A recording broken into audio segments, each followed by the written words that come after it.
பிரதமர் Datuk Seri Anwar Ibrahim Israel உட்பட 20 வெளிநாட்டு வங்கிகளில் கணக்குகளை வைத்திருந்ததாக 1999 ஆண்டு முதலில் எழுப்பப்பட்ட குற்றச்சாட்டுகளை மலேசிய ஊழல் தடுப்பு ஆணையமான MACC மீண்டும் நிராகரித்திருக்கிறது. இந்த குற்றச்சாட்டுகள் டிக்டாக்கில் வைரலானதாகவும் ஊழல் தடுப்பு நிறுவனம் என்று அழைக்கப்படுவதற்கு 26 ஆண்டுகளுக்கு முன்பு BPR எனப்படும் ஊழல் தடுப்பு நிறுவனத்தால் இதுகுறித்து விசாரிக்கப்பட்டதாக MACC தெரிவித்தது.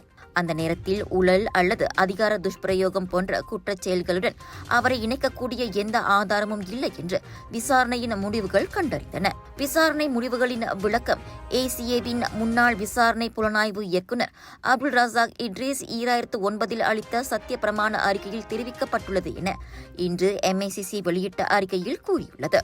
சட்டப்பூர்வ அடிப்படையின்றி பொதுமக்களை தவறாக வழிநடத்தும் அல்லது தனிநபர்களின் நட்பெயருக்கு சேதம் விளைவிக்கும் எந்தவொரு ஊகத்தையும் வெளியிட வேண்டாம் என்று MACC அனைத்து தரப்பினருக்கும் நினைவூட்டியுள்ளது. நாட்டின் சட்டங்களின்படி சுயமாகவும் வெளிப்படையாகவும் நேர்மையுடனும் விசாரணைகள் நடத்துவதற்கு MACC உறுதி பூண்டுள்ளது என்றும் அந்த அறிக்கையில் வலியுறுத்தப்பட்டது.